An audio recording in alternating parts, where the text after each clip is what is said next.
Glória a Deus. Nós estamos chegando para mais um devocional. Bênção de Deus que estão aqui. Hoje é um dia especial, nós estamos começando uma nova etapa na nossa série Panorama Bíblico. Nós estamos começando o Novo Testamento, então vamos aí para a reta final dessa nossa série.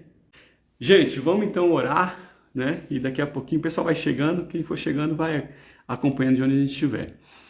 Pai, muito obrigado por mais essa noite na Tua presença. Muito obrigado, meu Deus, por mais um alimento que o Senhor tem para nós. Muito obrigado pela oportunidade de meditarmos na Sua palavra. Nós pedimos, Espírito Santo, para que o Senhor conduza esse tempo e para que o Senhor abra o nosso entendimento, para que nós tenhamos a revelação que vem do alto. É o que nós pedimos em nome de Jesus. Amém. Bom, então eu vou recapitular aqui rapidinho, porque normalmente eu corto aqueles minutinhos iniciais quando a gente joga lá para o YouTube, para não ficar muito demorado, né? Se você está vendo pelo YouTube, inclusive, já fica o convite para você estar com a gente ao vivo aqui pelo Instagram, né? A gente está fazendo essas lives às 8 da noite, quintas-feiras, até segunda ordem, esse é o horário que a gente está aqui, né?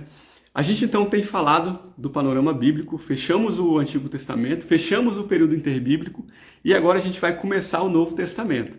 E nesse comecinho, o que eu vou focar aqui hoje? Eu vou só dar uma visãozinha geral rápida com vocês. E a gente vai começar pelos evangelhos. E a gente vai ver uma visão geral dos 4 evangelhos também, né? Esse é o nosso objetivo nessa noite. Amém? Bom, o Novo Testamento ele tem 27 livros. O primeiro livro, muito provavelmente, foi o livro de Tiago, que foi escrito por volta do ano 45, 46. Né? Agora, lembrando, eu vou falar sempre do período depois de Cristo. Eu não vou ficar falando da C, DC, você já sabe que agora os anos são contados nessa mesma sequência que a gente está hoje. Então, por volta do ano 44, 45, ali, 46, Tiago escreve o primeiro livro. E o último livro do Novo Testamento é Apocalipse, escrito por João entre o ano 94, 96, 97. Né? Claro que esses anos eles são estimados. Mas olha que diferença. O Antigo Testamento, a gente viu, foi escrito ao longo de aproximadamente 1.100 anos. Os primeiros livros, lá, o Pentateuco, foram escritos por Moisés em 1500 a.C. E o último livro a ser escrito, que foi Malaquias, foi escrito ali por volta de 400. Então, 1.100 anos de história aí para escrever o Antigo Testamento e 50 anos para escrever o Novo Testamento. Muda tudo, né? Enquanto um estava lá escrevendo um livro, outro estava escrevendo outro em outro canto, todo mundo ali mais ou menos se conhecendo, né? Então a gente vê que a dinâmica muda completamente, né? E claro, a gente tem a vinda do Messias que muda por completo a nossa história. E outra grande diferença do Antigo para o Novo Testamento é a língua. Nós falamos que o Antigo Testamento ele é escrito no hebraico, até que o povo é levado para a Babilônia, cativo. Lá na Babilônia, os babilônios, os caldeus, falavam o aramaico. Então a gente vê que alguns trechos do Antigo Testamento são escritos no aramaico justamente por conta da ida para o cativeiro. Isso acontece, por exemplo, com alguns capítulos de Daniel. Daniel começa o primeiro capítulo em hebraico, o segundo vai para o aramaico. A gente vê alguns capítulos de Esdras, de Jeremias, que foi um profeta que veio aí nesse período de transição lá para o cativeiro, né? Então trazem o aramaico. E quando Jesus esteve na terra, ele muito provavelmente falou aramaico também. Aí a gente falou na semana passada e na semana retrasada sobre aquele período interbíblico e nós vimos como o grego passa a ser a língua universal, principalmente por conta de Alexandre o Grande, que vem e torna a Macedônia, que fazia parte do território da Grécia ali, faz com que a Macedônia se transforme, né? A Grécia se transforme basicamente no grande império do momento, e por conta disso a gente tem o helenismo, e o grego então passa a ser disseminado, e a gente vê isso refletido no Novo Testamento. Todo o Novo Testamento é escrito no grego, o grego koiné, que é o grego popular. Tá? Então nós temos também essa grande diferença aí do Antigo para o Novo Testamento. O Novo Testamento ele se divide basicamente em 5 grupos. Né? Nós temos os evangelhos, nós temos um livro histórico, que é o livro de Atos, nós temos as cartas paulinas, ou seja, as cartas escritas pelo apóstolo Paulo. No caso, são 13 cartas, para algumas pessoas são 14, porque tem gente que considera que ele foi o autor de Hebreus. Boa parte não considera, fala que Hebreus é de autor desconhecido. Para quem acha que é dele, 14, para quem não acha, 13. Nós temos as outras cartas, cartas gerais, então Hebreus, para quem não considera, cartas de Tiago, Judas, João, e a gente tem, finalmente, o livro de Apocalipse. E é muito interessante que a gente vê que o Novo Testamento ele é o cumprimento do Antigo Testamento. Então, aquilo que foi predito no Antigo Testamento vem à existência no Novo Testamento. Tem uma frase do Agostinho de Hipona, que é conhecido por alguns aí como Santo Agostinho, que ele fala o seguinte, ó: no Antigo Testamento está latente, ou seja, está oculto o Novo Testamento. E no Novo Testamento está patente o Antigo Testamento. Então, quando você vai para o Antigo Testamento, ele basicamente prediz, né, mas de forma oculta, ainda com aquela ideia da sombra, né, o que vai acontecer no Novo Testamento. Aí Jesus vem, muda tudo, e ele é a revelação completa. E ele mostra aquilo que estava lá explicado, ele mostra com muita clareza, né, no Novo Testamento aquilo que está explicado de forma oculta no Antigo Testamento. Então, é maravilhoso a gente ver essa correlação que tem com as Escrituras, do Antigo e o Novo Testamento. Bom, hoje eu falei que a gente vai ter uma visão, a gente vai começar pelos Evangelhos, mas antes disso eu tenho uma pergunta para vocês, eu quero testar os conhecimentos aí. Pergunta simples, gente: quem foi o maior autor do Novo Testamento? Coloca aí para mim nos comentários. Eu quero que você pense o seguinte, ó: quem foram os 3 maiores autores do Novo Testamento? Pode colocar na sequência, do maior, segundo maior autor e terceiro maior autor. Eu vou dar aqui uns segundinhos para você escrever. Eu quero que você coloque aí os 3 que você acha que mais escreveram no Novo Testamento. Paulinha foi rápida aí, ó. Já colocou Paulo, Paulão, grande Paulão. E vocês aí? Vai colocando para mim, gente. Enquanto isso, eu vou aqui esperar, vou beber uma aguinha, né? Para dar uns segundinhos. Minha mãe colocou João, colocou Paulo. Enquanto você vai escrevendo, eu vou falando aqui, tá? Se a gente for considerar em termos de números de livros, não tem a menor dúvida, né? Paulo escreveu 13 livros do Novo Testamento, ou 14, se for considerar Hebreus, né? Então, disparado. Mas em termos de palavras, né? De volume de texto escrito, quem é que ganha? Paulo que ganha? É outro que ganha? João que ganha? E aí, gente? Eu vi um estudo muito interessante que ele leva em consideração, foi um doutor, né, um PhD que fez esse estudo, que ele leva em consideração a língua no AGNT, né, que é no grego analítico, né? Lembrando que no original era o grego koiné, né? Mas enfim, ele faz esse estudo. E no Novo Testamento, nessa versão, nós encontramos 138.020 palavras. Então vamos lá, o terceiro maior autor, o maior escritor do Novo Testamento é João. João é o terceiro que mais escreveu. Ele ficou com 20,3% do Novo Testamento. Lembrando que João escreve o Evangelho de João, 3 cartas, né, 3 epístolas lá, e ele escreve ainda o livro de Apocalipse. Então ele escreveu bastante, né? 20% aí, totalizando 28.092 palavras. O segundo maior autor do Novo Testamento, ele escreveu 23,4%. E pasmem, gente, Paulo é o segundo maior. Paulo é o segundo maior autor do Novo Testamento. Engraçado, né? Porque muitas vezes a gente fala que Paulo é quem mais escreveu. Eu mesmo já falei várias vezes que Paulo é o maior autor do Novo Testamento, mas ele é o segundo maior autor. Eu não estou considerando nesses 23,4 Hebreus. O maior autor do Novo Testamento, quem que você acha que é? Curiosamente, eu não vi o nome dele citado aqui. Não vi nos comentários o nome do maior autor do Novo Testamento. Eu vou dar uma dica para você que agora você vai matar. O maior autor do Novo Testamento não era judeu. Foi o único não judeu a escrever algum livro das Escrituras Sagradas, considerando tanto o Novo Testamento quanto o Antigo Testamento. Gente, o maior autor do Novo Testamento foi Lucas. Lucas escreveu 27,4% do Novo Testamento. Ele escreveu o livro de Atos e o Evangelho de Lucas. O Evangelho de Lucas é o maior livro e o livro de Atos é o segundo maior livro do Novo Testamento. Então ele fica em primeiro lugar. Impressionante, né? Ó, minha mãe tinha colocado aqui, o Espírito Santo é o primeiro, só pode. Pois é, tá vendo, né? Claro que é sob orientação do Espírito Santo, mas Lucas é o maior autor do Novo Testamento. E, para quem está falando aí, mas Hebreus, eu acho que Hebreus foi escrito por Paulo. Então Paulo ganha? Não. Ainda assim, Paulo ficaria com 27% do Novo Testamento, enquanto Lucas tem 27,4%. Então, gente, ó, eu já vi algumas vezes pessoas perguntarem, né? Pô, se você pudesse conhecer 3 pessoas qualquer, né, da Bíblia, quem que você escolheria? Se você tiver 3 pessoas para conhecer, se você escolher justamente João, Paulo e Lucas, meu amigo, você já tem 75% do Novo Testamento escrito aí, ó. Já pode escolher os 3, você já está sabendo, tudinho, né? Enfim, a partir de agora, então, a gente vai entrar nos evangelhos. E aí vamos que vamos. Deixa eu só ver aqui se chegou algum... a Ritinha colocou Lucas. Isso aí, Ritinha mandou bem, Lucas, isso aí.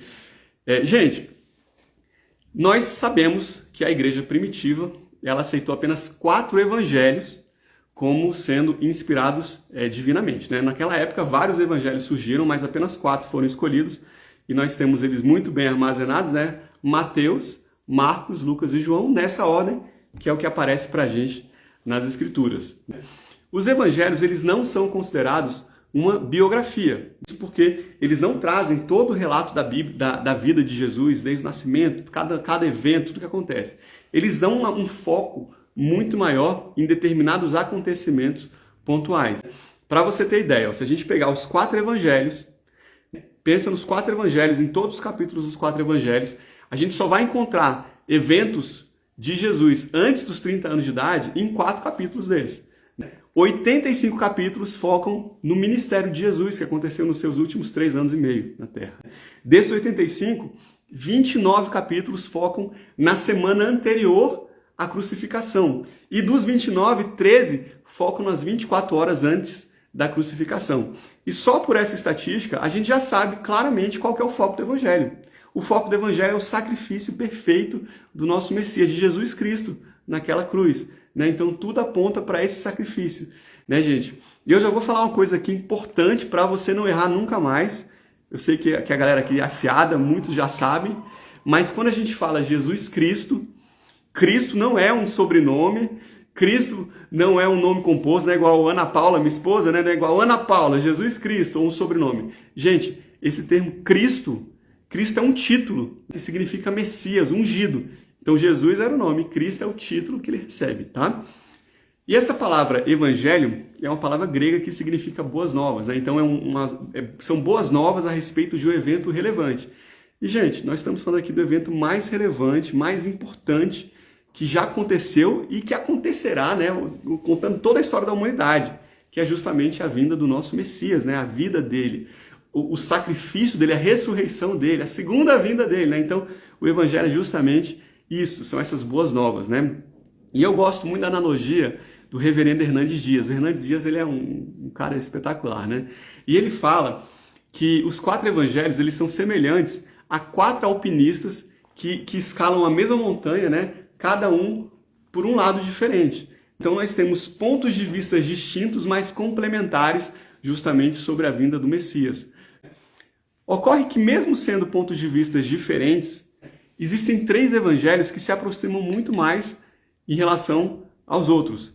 Eles trazem muitas histórias em comum, eles trazem muitas vezes a mesma estrutura de palavras, eles trazem sequências parecidas e por conta disso, eles são chamados de evangelhos sinóticos, tá? Grava essa palavra, evangelho sinótico. Esse termo sinótico, ele vem do grego e significa olhar na mesma direção. E se você já leu os 4 evangelhos, eu espero que todo mundo aqui já tenha lido, você sabe muito bem quais são esses 3 evangelhos que são muito parecidos. Eu tenho certeza que você já está imaginando aí, bom, deve ficar de fora João, porque João realmente é um evangelho que é bastante diferente dos outros. E é exatamente isso. Mateus, Marcos e Lucas são os 3 evangelhos sinóticos.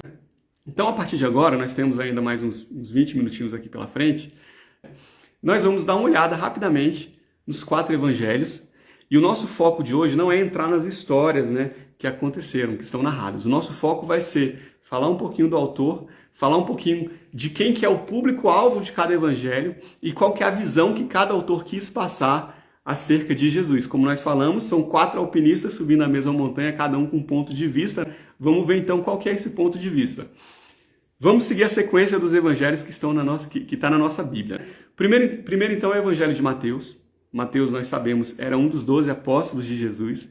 E Mateus, ele era um publicano, ou seja, ele era um coletor de impostos, né? Ele era um judeu que trabalhava a serviço de Roma coletando impostos, cobrando impostos. Os coletores de impostos, os publicanos, eles eram odiados pelos judeus. Boa parte deles, a grande maioria, inclusive, cobrava valores muito acima daquele que deveria, justamente para ficar com a diferença. E Mateus era um publicano. Esse nome Mateus, ele significa presente do Senhor. Mas é bem provável que ele recebeu esse nome de Jesus, né? Por que que a gente fala isso? Lá no livro de Lucas, no Evangelho de Lucas, Lucas em determinado momento narra o chamado de Mateus, né? Quando Jesus chama Mateus para fazer parte ali dos apóstolos, né? Para seguir Jesus. E Jesus chama Mateus por outro nome. Será que você lembra que nome era esse? Levi. Então, o nome dele lá até aquele momento era Levi. A partir daí, muitos acreditam que a partir daí Jesus muda o nome dele, ele passa a ser chamado de Mateus, né? O Evangelho de Mateus, acredita-se que foi escrito entre os anos 50 e 60, né? E o público-alvo de Mateus era justamente os judeus. A intenção de Mateus era mostrar para os judeus que Jesus era o rei dos judeus, aquele a quem as centenas de profecias do Antigo Testamento faziam referência. É por isso que Mateus é quem mais traz profecias do Antigo Testamento. Se você ler com atenção depois o Evangelho de Mateus, toda hora Mateus fala alguma coisa do Antigo Testamento. São mais de 60 citações do Antigo Testamento mostrando que Jesus veio cumprir cada uma dessas profecias. Eu separei algumas aqui para a gente ver nessa noite. Mateus 1, 22 e 23. Tudo isso aconteceu para que se cumprisse o que foi dito da parte do Senhor pelo profeta que diz: Eis que a virgem conceberá e dará à luz a um filho, e chamá-lo-ão pelo nome de Emanuel, que traduzido é Deus conosco. Mateus 2, 23. E chegou e habitou numa cidade chamada Nazaré, para que se cumprisse o que fora dito pelos profetas. Ele será chamado Nazareno. Mateus 21, 4. Ora, tudo isso aconteceu para que se cumprisse o que foi dito pelo profeta, que diz: Dizei à filha de Sião, eis que o teu rei vem aí, manso e assentado sobre jumento, filho de animal de carga. E Mateus 27, 35. E havendo crucificado, repartiram suas vestes, lançando sortes, para que se cumprisse o que foi dito pelo profeta. Repartiram entre si os seus vestidos, e sobre a sua túnica lançaram sortes. Gente, igual essas aqui que eu li, tem várias, né? Como eu falei, são mais de 60 citações do Antigo Testamento feitas por Mateus para mostrar para os judeus que ele era justamente ungido do Senhor, o rei dos judeus, né? Ao contrário do que a gente vê, inclusive, nos livros, nos evangelhos de Lucas e de Marcos, Mateus ele dá uma atenção menor à ordem cronológica e ele foca mais nos temas. Então ele agrupa o evangelho dele com base nos temas, e o evangelho basicamente é reunido em torno de 5 grandes discursos de Jesus. Nós temos ali os 3 principais: o Sermão do Monte, nós temos as parábolas do reino e depois nós temos o sermão lá do Monte das Oliveiras. Então, por conta dessa organização, dessa forma que Mateus escolhe para organizar o evangelho, a gente tem as histórias um pouquinho mais desorganizadas. Então, se você está querendo entender a ordem cronológica dos eventos, eu não aconselho que você faça isso pelo livro de Mateus, né? Você vai lá para o livro de Marcos, de Lucas, que vai ser mais tranquilo. Bom, como eu falei, embora ele tenha essa estrutura, essa organização, os 3 evangelhos, né, Mateus, Marcos e Lucas, são sinóticos porque eles guardam mais similaridades entre si. Então, nesses 3 evangelhos, a gente vai ver aí falar da vida de Jesus, dos seus ensinamentos, dos seus milagres, o ministério que começa lá na Galileia, depois vai para a região da Judéia, os eventos que preparam para a morte e para a ressurreição de Jesus, né? Tudo isso está citado nos 3 evangelhos, tá bom? Bom, depois do evangelho, então, de Mateus, que a gente fechou aqui rapidamente, a gente tem o segundo evangelho, que é o evangelho de Marcos. Aí eu te pergunto, quem era Marcos, gente? Marcos era um dos 12 apóstolos? Não, né? Quem era Marcos? Gente, Marcos é João Marcos. E quem é João Marcos? Quem é João Marcos, gente? Meus amigos, vamos lá. João Marcos, ele aparece lá no livro de Atos. Ele era primo ou sobrinho de Barnabé. Lembra que lá no livro de Atos, Paulo faz 3 viagens missionárias? Na primeira viagem missionária, Paulo parte com Barnabé e com outra pessoa, com outro rapaz chamado Marcos, João Marcos. E João Marcos é aquele que no meio do caminho desiste e ele volta para Jerusalém e deixa aí Paulo e Barnabé fazendo o resto da viagem sozinhos. Aí quando Paulo vai para a segunda viagem missionária com Barnabé, Barnabé quer levar João Marcos. Mas Paulo não quer levar João Marcos, porque João Marcos abandonou os dois no meio do caminho lá na primeira viagem. E tem um ranca-rabo entre os dois. E no final das contas, Paulo não vai nem com Barnabé, Paulo vai com Silas. E aí, Barnabé e João Marcos vão para o outro canto. Esse é o Marcos, que é o autor do Evangelho de Marcos. Aí alguém pode estar pensando aí, uai, gente, mas então por que que esse evangelho é aceito, né? Por que ele é considerado divinamente inspirado, se João Marcos não foi testemunho ocular, se ele só aparece lá depois? Gente, porque João Marcos acabou virando discípulo de Pedro. Quando a gente vai lá para 1 Pedro, em um momento Pedro chama João Marcos de meu filho. Então, o que a igreja primitiva aceitava desde o comecinho é que o evangelho de Marcos é basicamente o evangelho de Pedro contado pelas palavras de Marcos, né? Por isso que a gente tem essa relevância toda, essa importância toda nesse evangelho. Lembra que lá no livro de Atos tem um determinado momento que Pedro é preso, aí o pessoal está lá numa casa orando por Pedro, e aí o anjo aparece, livra Pedro da prisão.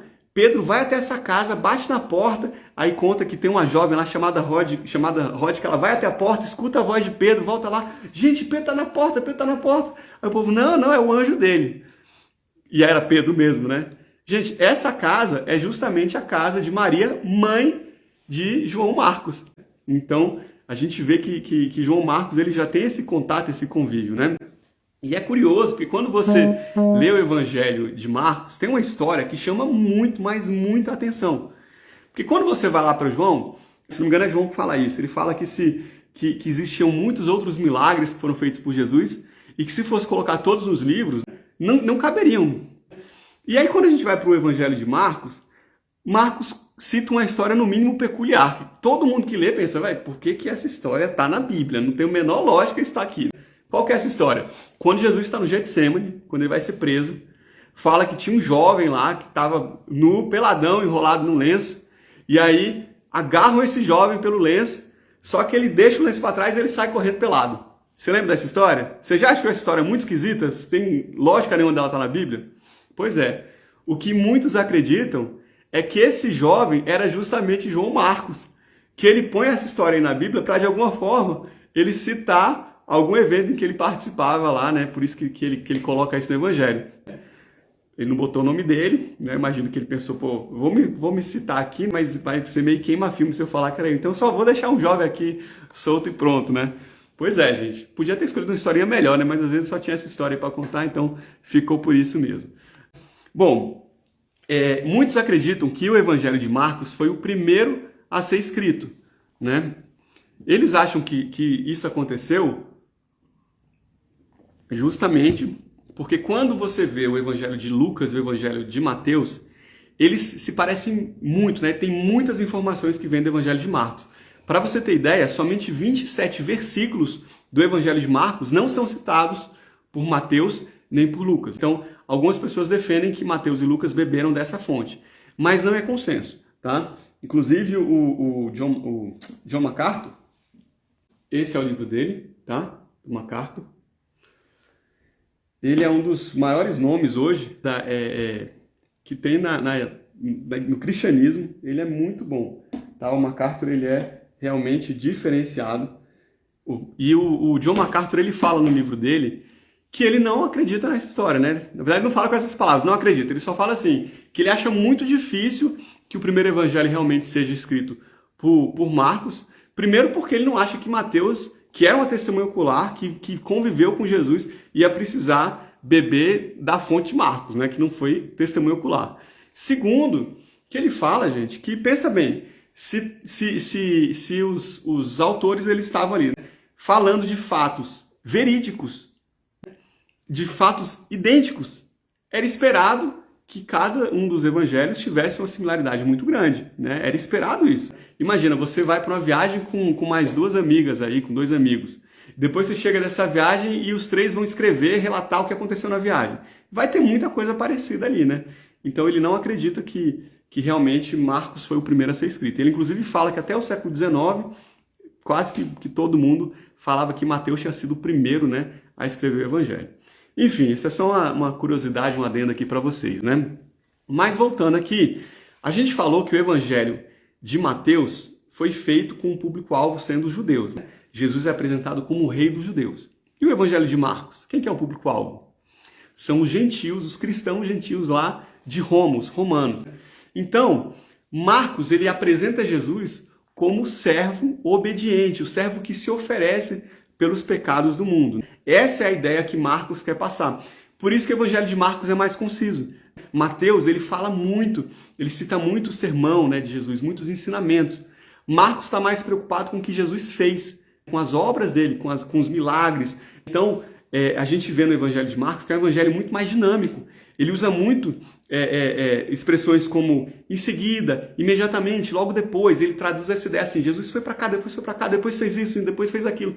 Então é um evangelho que ele é muito mais rápido, muito mais dinâmico, né? Justamente porque essa é a impressão que Marcos quer passar.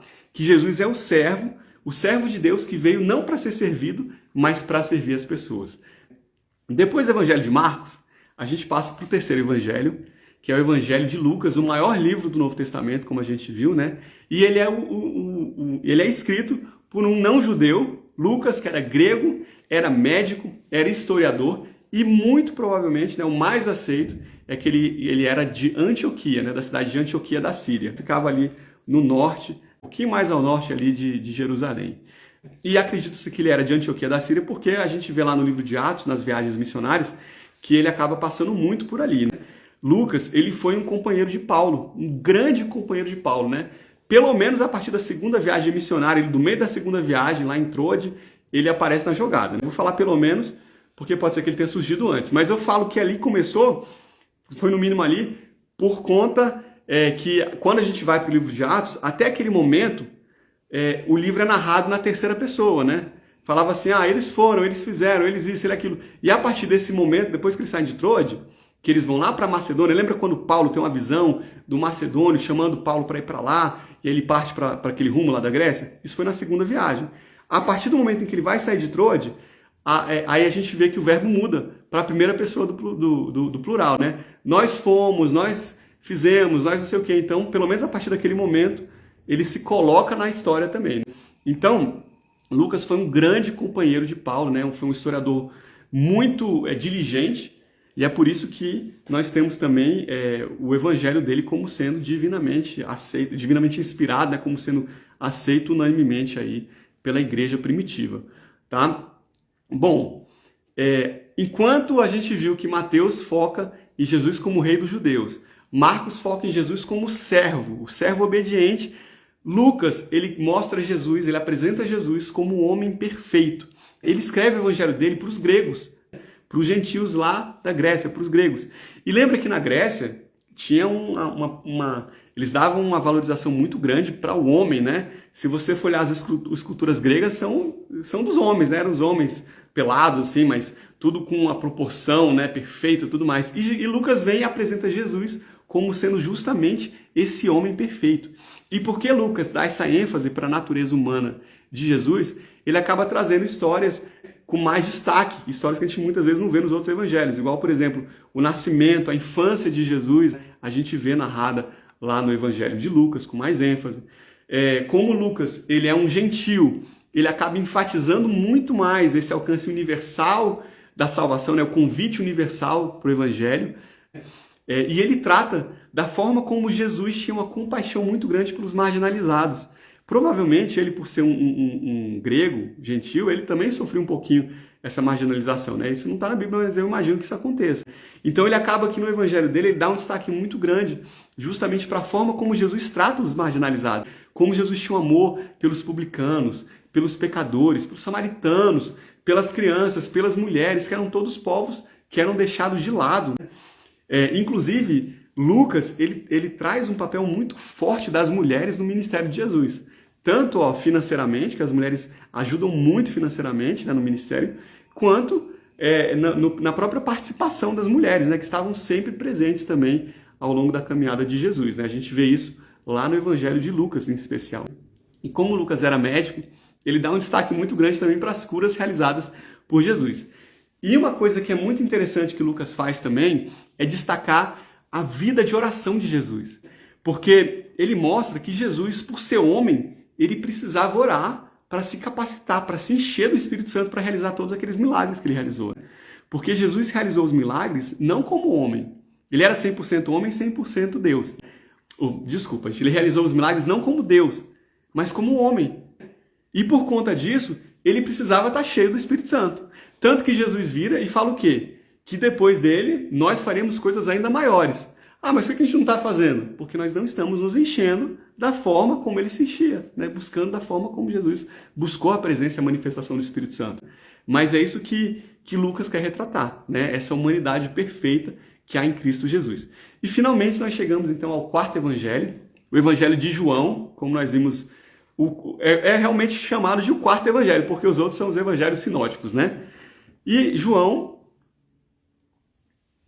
foi um dos 12 apóstolos também, né? Assim como Mateus.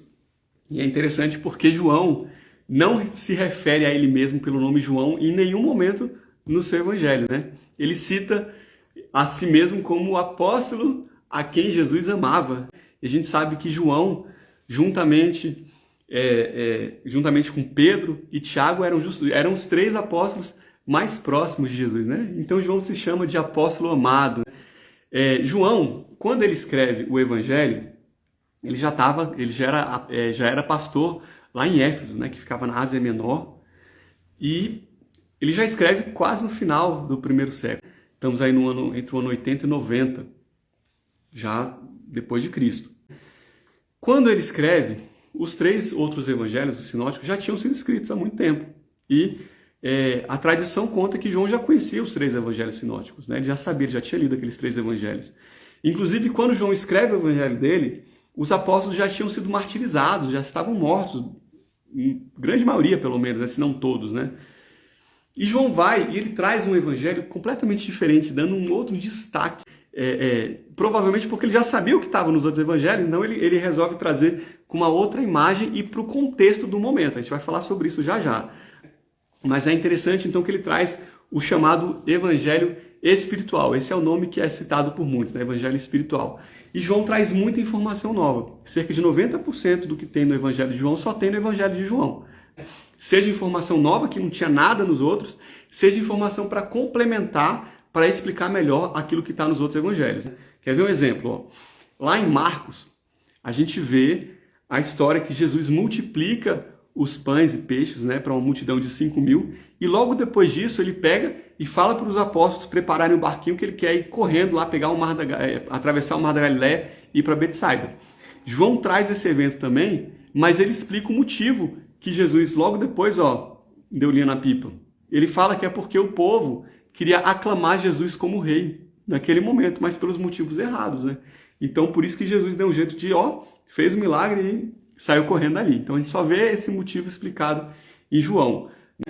E o Evangelho de João é o único em que o autor fala expressamente qual que é o propósito pelo qual ele escreveu. Está lá em João 20, versículos 30 e 31. Vou ler para vocês.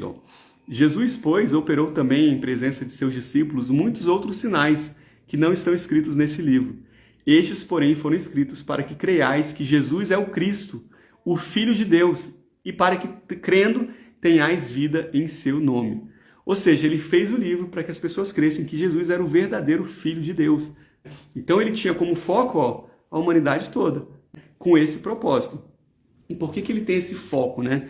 Vamos lá, a gente falou, né, do período interbíblico, vem o helenismo, cultura grega, tudo mais. Gente, naquele tempo, já no final do primeiro século, nós tínhamos o dualismo crescendo de forma muito forte. Dualismo que falava o quê? A matéria é eminentemente má, o espírito é bom. Então olha o problema aqui. Jesus, ele não poderia ser bom então, né? Porque ele era carne, ele era matéria, como é que ele seria bom? Aí do dualismo a gente tem também o gnosticismo. Já o gnosticismo, ele fala que Jesus não tinha um corpo físico, né? Se ele era bom, ele não tinha corpo físico. Ele era um espírito, e ele não era nem Deus. O gnosticismo vinha e tirava a ideia da divindade de Jesus. Então, João, muito motivado com isso, né, com aquilo que estava sendo disseminado no final do primeiro século, inclusive que já estava entrando lá na cultura judaica, né, muitos já estavam começando a duvidar, ele vem e ele começa justamente o seu evangelho, e ele começa como? No princípio era o Verbo, e o Verbo estava com Deus, e o Verbo era Deus, e habitou entre nós, e vimos a sua glória, a glória como do unigênito do Pai. Gente, ele fala o quê? Que Jesus é o Deus, é o Messias encarnado. Ele é o Messias encarnado, né? O Verbo que se fez carne. Então ele bate muito firme no gnosticismo, bate muito firme no dualismo, e ele mostra justamente a divindade do nosso Messias. E ele faz isso se valendo principalmente de duas estratégias. Eu quero ver agora os jovens lá da igreja que estão assistindo aqui a live. Eu sei que os jovens estão afiados, porque a gente teve essa conversa há poucas semanas, né? A Paulinha falou com vocês. Ele faz isso de duas formas, né? Primeiro ele faz mostrando que Jesus realizou as obras de Deus. Então ele cita 7 milagres feitos por Jesus. Vamos lá, juventude! Coloca aí nos comentários os 7 milagres citados por João. Enquanto você vai colocando aí, a outra forma que João vai e ele prova a divindade de Jesus é mostrando que Jesus tinha os mesmos atributos de Deus. Lembra lá na sarça ardente, e aqui a gente já está falando do Antigo Testamento, bem lá atrás, né? Moisés na sarça ardente, Deus se apresenta para Moisés e Moisés vira e fala, pô, mas quem que eu vou falar que o Senhor é? Ele fala, diga que eu sou o eu sou. Então essa expressão eu sou, todo judeu sabia que fazia referência a Deus. E João vem e fala de 7 momentos em que Jesus faz uma declaração usando a expressão eu sou. Eu vou falar aqui para vocês. Os jovens também têm que ter essas 7 declarações afiadas, que estão sabendo disso também. Mas eu vou dar uma colher de chá, vou citar aqui para vocês. Ó. Jesus fala, eu sou o pão da vida, eu sou a luz do mundo, eu sou a porta, eu sou o bom pastor, eu sou a ressurreição e a vida, eu sou o caminho, a verdade e a vida, eu sou a videira verdadeira. Ó, eu estava falando, a Paulinha já mandou bala, já botou as 7 aqui, tá afiadíssimo. Pois é. Ele vem e faz essas 7 declarações que eu sou para mostrar que Jesus era justamente o Deus, né? O Deus encarnado. E quando a gente vai para os milagres de Jesus, né? Eu pedi aqui, essa juventude está dormindo nessa noite, só pode, né? Mas vamos lá, Jesus fala do milagre da água transformada em vinho, João, né? Fala desse milagre, da cura do filho do oficial, da cura do paralítico em Betsaida, em Betesda, da multiplicação dos pães e peixes, de quando Jesus anda sobre as águas, da cura do cego de nascença e de quando ele ressuscita Lázaro. Inclusive, desses 7 milagres, somente 2 são encontrados aí nos outros evangelhos. Então, é isso que João faz. Gente, eu gosto muito de um pensamento lá do Skip Heitzig, eu acho que é isso, né? Que é assim que pronuncia. É um pastor americano muito bom. E ele fala que Mateus foca no que Jesus falou. Marcos foca no que Jesus fez.